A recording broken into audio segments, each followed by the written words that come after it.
दूसरा है कमाने में एतदाल। बाद लोग रिज़्क़ हलाल के लिए कोशिश तो करते हैं, मगर इतने मसरूफ हो जाते हैं कि नमाज छूट जाती है।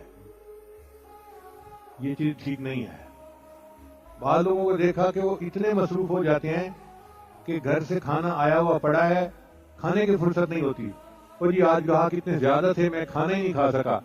ना वो खाना खाते हैं, ना नमाज पढ़ते हैं, बस काम कारोबार में लगे होते हैं। ये भी ठीक नहीं है, एतदाल होना चाहिए। नबी इस्लाम ने इरशाद फरमाया, तलब कसबिल हलाल फरीज़तुन बअदल फरीज़ा।